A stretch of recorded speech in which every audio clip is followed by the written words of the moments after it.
ಈಗ ನೀವು ಹೇಳಿದ್ರಿ ನೆಗೆಟಿವಿಟಿ ಇಟ್ಕೊಂಡವ್ರು ಒಳಗಡೆ ಪಾಸಿಟಿವ್ ಆಗ್ಬೋದು, ಪಾಸಿಟಿವ್ ಇರೋರ್ದು ನೆಗೆಟಿವಿಟಿ ಆಗಬಹುದು ಅಂತ.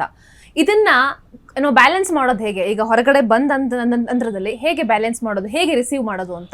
ಪಾಪ್ಯುಲಾರಿಟಿನೂ ಇರ್ಬೋದು. ಹೌದು ಹೌದು. ಈಗ ನೋಡಿ, ಒಂದೇನು ಅಂತಂದ್ರೆ ನಿಮ್ಮ ರೀಚ್ ಒಂದು ಅರ್ಥ ಮಾಡ್ಕೋಬೇಕು. ನಾವು 100 ಜನರಿಗೆ ನಾವು ರೀಚ್ ಆದಾಗ ಒಂದು 10 ಜನ ನಿಮ್ಗೆ ನೆಗೆಟಿವ್ ಮಾತಾಡಿದ್ರೆ, 1,000 ಜನರಿಗೆ ನೀವು ರೀಚ್ ಆದಾಗ 100 ಜನ ಆಗುತ್ತೆ ಆ ಪರ್ಸೆಂಟೇಜ್, 10% ಅಂತ ಬಂದಾಗ. ಅದೇ ನೀವು 1,00,000 ಜನರಿಗೆ ರೀಚ್ ಆದಾಗ ಅದು ಮೇ ಬಿ ಒಂದು 10,000 ಏನೋ ಆಗ್ಬೋದು ಆ ಕೌಂಟು.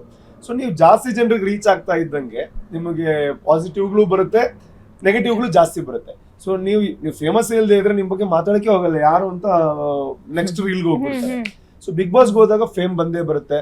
ಕೆಲವೊಂದ್ಸಲ ಜಾಸ್ತಿ ಪಾಸಿಟಿವ್ಸ್ ಇರ್ಬೋದು, ಕಡಿಮೆ ನೆಗೆಟಿವ್ ಇರ್ಬೋದು. ಕೆಲವೊಂದ್ಸಲ ಒಳಗಡೆ ಆಗಿರುವಂತ ಕೆಲವು ಸನ್ನಿವೇಶದಿಂದ ಜಾಸ್ತಿ ನೆಗೆಟಿವ್ಗಳು ಬರ್ಬೋದು. ಆದ್ರೆ ಒಂದು ಅರ್ಥ ಮಾಡ್ಕೊಳ್ಳಿ, ಬಿಗ್ ಬಾಸ್ ಅನ್ನೋಂಥ ಒಂದು ಫೇಮ್ ಇದೆ ಅಥವಾ ಅಲ್ಲಿ ಆದಂತಹ ಘಟನೆಗಳು ವೆರಿ ವೆರಿ ಟೆಂಪ್ರರಿ, ತುಂಬಾ ಏನು ತಾತ್ಕಾಲಿಕವಾದಂಥದ್ದು.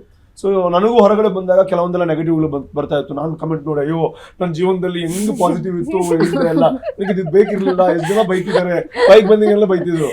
ಅಲ್ಲೇ ಅಂದ್ರೆ ಕೆಲವರೆಲ್ಲ ಹೇಳ್ತಿದ್ರು, ಅಯ್ಯೋ ಇವ್ನು ಹಂಗಾಡ್ದ ಹಿಂಗಾಡ್ದ, ಲವ್ ಮ್ಯಾಟ್ರ್ ಎಲ್ಲ ಇರ್ತಾ ಇದ್ರು, ಇವ್ನು ಡಿಸರ್ವಿಂಗ್ ಅಲ್ಲ, ಹಿಂಗೆಲ್ಲ ಅದೆಲ್ಲ ಬರ್ತಾ ಇತ್ತು. ಫಸ್ಟ್ ಎಲ್ಲ ಅಯ್ಯೋ ಯಾಕೆ ಹಿಂಗಾಯ್ತು, ನಾನೇನ್ ತಪ್ಪು ಮಾಡ್ದೆ, ಹಿಂಗೆಲ್ಲ ಆಗ್ತಾ ಇದ್ದೆ. ಹೋಗ್ತಾ ನಂಗೆ ಅನ್ನಿಸ್ತು, ಅಂದ್ರೆ ಅವ್ರ ಸಂಖ್ಯೆನೂ ಕಡಿಮೆ ಆಗ್ತಾ ಬಂತು. ನಾನ್ ಕೆಲ್ಸದಲ್ಲಿ ಬ್ಯುಸಿ ಆದೆ. ನನ್ಗೆ ಅನ್ನಿಸ್ತು, ಅಯ್ಯೋ ಇವಾಗ ಏನಾಗುತ್ತೆ ಅಂದ್ರೆ ನೆಗೆಟಿವ್ ಕಮೆಂಟ್ ಬಂದ್ರೆ ನಾನು ನಗ್ತೀನಿ, ನಕ್ಬಿಟ್ಟು ಒಂದು ಡಿಲೀಟ್ ಅಂತ ಬಟನ್ ಇದೆ, ಡಿಲೀಟ್ ಮಾಡಿದ್ರೆ ಮುಂದೆ ಹೋಗ್ತಾ ಇರ್ತೀನಿ.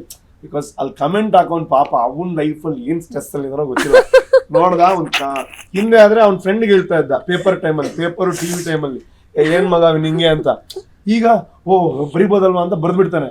ಅವ್ನ್ ಬರ್ದ್ಬಿಟ್ಟು ಪಾಪ ಅವ್ನ್ ಪಾಡಿಗೆ ಕೆಲ್ಸಕ್ಕೆ ಹೋಗಿರ್ತಾನೆ, ಆರಾಮಾಗಿರ್ತಾನೆ.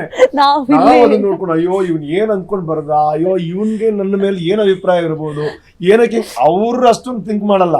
ಅವ್ರು ಬರ್ದ್ರು ನೆಕ್ಸ್ಟ್ ರೀಲ್ಗೆ ಹೋದ್ರು, ಇದು ಇಲ್ಲಿ ಇವ್ನ್ ಬೈದೆ, ಓಕೆ ನೆಕ್ಸ್ಟ್ ಇಲ್ಲಿ ಯಾರಿಗೆ ಬೈಬಹುದು, ಈ ಕೆಲಸದಲ್ಲಿ ಇರ್ತಾರೆ. ನಾವು ನೆಗೆಟಿವ್ ಇರ್ಲಿ ಪಾಸಿಟಿವ್ ಎರಡೂ ಹೇಳ್ತಿರೋದು.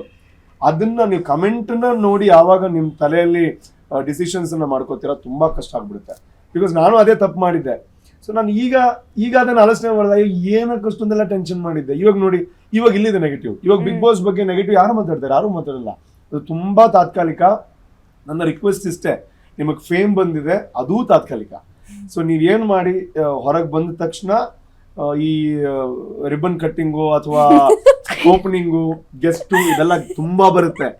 ಅದ್ರಲ್ಲಿ ಅಯ್ಯೋ ನಾನು ಬಿಗ್ ಬಾಸ್ ಫೇಮು ಅದು ಹಿಂಗೆ ಇನ್ನು ಲೈಫ್ ಲಾಂಗ್ ಹಿಂಗೆ ಬರ್ತಾ ಇರುತ್ತೆ, ಒಳ್ಳೆ ದುಡ್ಡು ಬರುತ್ತೆ ಅಂದ್ರೆ ಖಂಡಿತ ಬರಲ್ಲ. ಅದೊಂದು ಟೈಮ್ ತನಕ ಬರುತ್ತೆ.